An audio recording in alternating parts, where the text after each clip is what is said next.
Hello students, so today we are going to start chapter 10, Introduction to Database, MS Access 2010.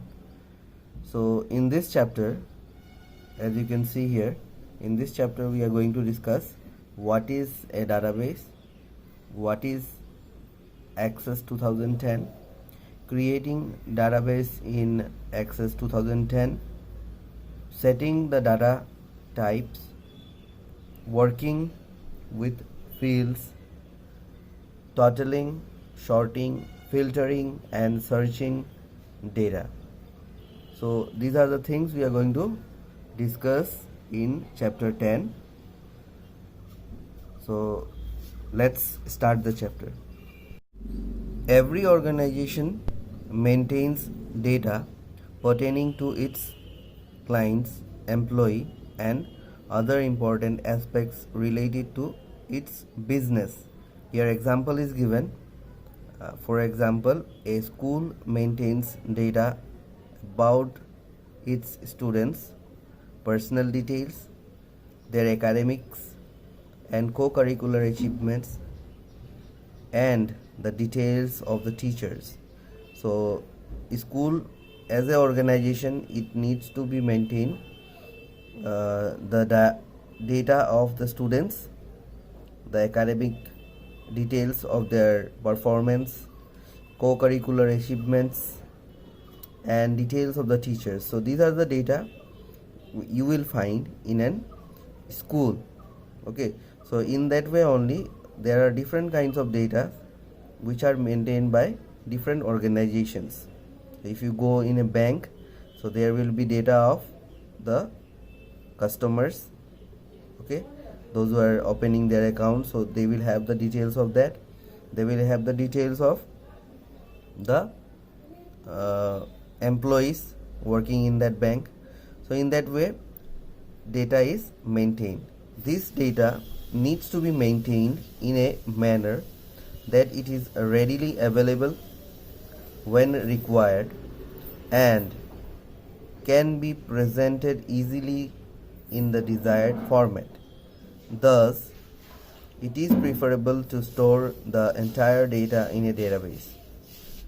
Earlier, data was stored manually by maintaining records in various files. So, before the computer was introduced, people used to maintain their data in files.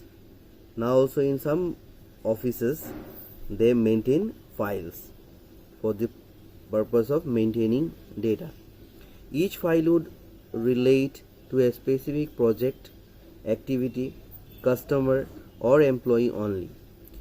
But maintaining such a data repository files is difficult, especially in a big organization with complex processes. So if the organization is very big, it is difficult to maintain data in a file. Okay, so it takes a lots of manual work. So people have to write down in a file and then it is going to be very difficult. So for that reason, database is a alternative way which helps to maintain data and to retrieve it whenever required. They can get it easily, okay, and they can save it for longer time. So report generation is also time consuming in this system. So in this file system, now recording in the file system, it is very difficult to generate reports. So therefore there was a need to have a data collection system where the control of the information could be centralized. This led to the design of the database software. A database arranges information in such a way that any specific piece of information can be accessed at any time.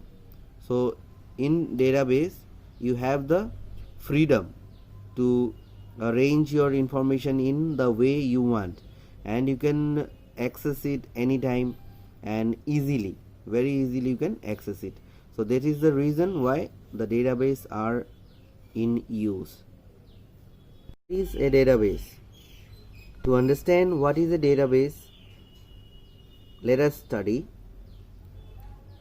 Now here table, this is 10.1a as you can see here, and 10.1b. okay, so in the next page you have, so if you see this table you will understand that how data is maintained. Now as you can see here, employee number is here, employee name, telephone number, email ID and department. Okay, now we will move on to the next page. Now you can see that the two tables have different kind of information, information, or you can say data pertaining of Femico Private Limited. So that is the company name. Okay, Femico Private Limited. So table 10.1, as you can see, personal detail it is containing in the previous page you have seen, and here you have some content details of the various department within the Femico company. Okay, so this is the various department. In this you have department details. So together these tables form the database of Femico. Okay, so together this one and the earlier one, both together forms the database of Femico Private Limited. So what is a database? Now, a database is an organized collection of data. A database arranges information in such a way that any piece of information can be easily accessed for retrieval and modification. So retrieval means you can get it at any point of time and you can modify it. Modification, it can range from a simple list of friends to a complex database providing a complete information on the employees of a company. So it can be a simple database of your friends, or it can be a complex information about an employee of a company. So a database is much more than just a table. So it is not just a table, it is much more than that. So it is a repository where one set of data might contain an employee's personal information, while the other may contain data about the company's market share, products, etc. So there are many ways in which data can be organized in a database. Four of these types are here. You can see hierarchical.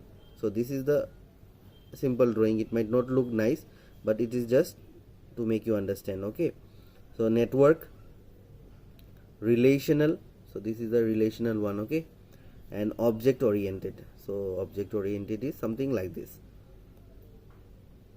Out of this, the relational database model is the most popular. So this is the most popular one, which is being used in the database management system. Database management system. A database management system helps maintaining centralized control over all the data. This involves inserting, modifying, deleting, and maintaining the data. It gives you complete command over your data, enabling you to retrieve, store, analyze, and summarize the data and report the result quickly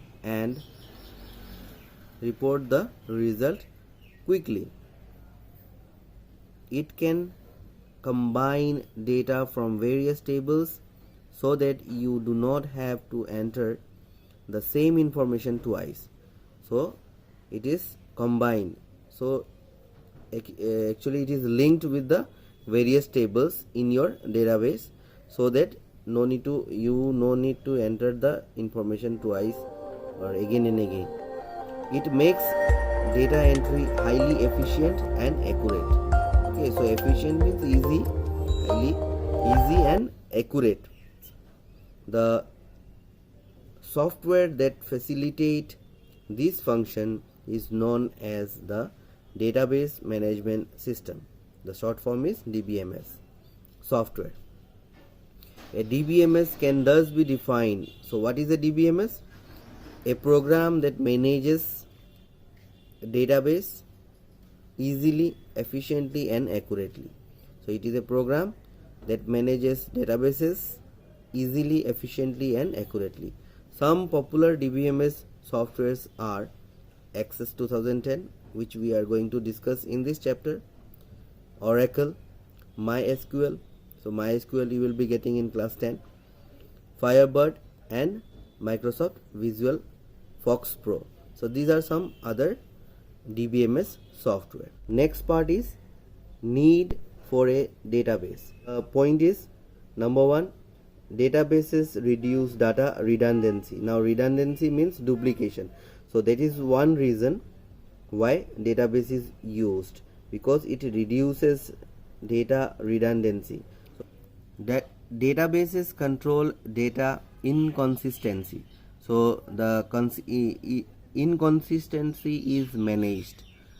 Okay, so if the information you have entered, it will be available in all the tables. Wherever you want to access, it will be available for you. It will not be inconsistent. Databases facilitate sharing of data, so you can share your data. Databases enforce standard. So a database makes it possible to apply certain standard to a data representation. There are some facilities which will help you to make your database standard. Database ensures data security. So no unauthorized people cannot access your data. There are some features which you can use and you can make your database private. Databases maintain integrity. So think of a database that contain information on the marks scored by a set of students in examination. The maximum marks are 100. This means that the mark scored by a student cannot exceed 100. So integrity checks can be built in the system so that the database accept number only in the range of 0 to 100 as the marks stored by the students. So here database maintains integrity. So in integrity part, you can give instruction, you can set a condition. Okay, so you can set a condition. So when you enter the mark, you cannot enter above 100 mark. So that's it for today's video. So in my next video I will be explaining the other part. So at last just go through the exercise. So exercise, I will be giving the exercise. So you can write down here or in your notebook, it's your choice. So objective type, as you can see here, answers are given. You can just note down and choose the correct option. So that's it for this video, and the remaining part I will be explaining in my next video. Thank you so much. Have a wonderful day.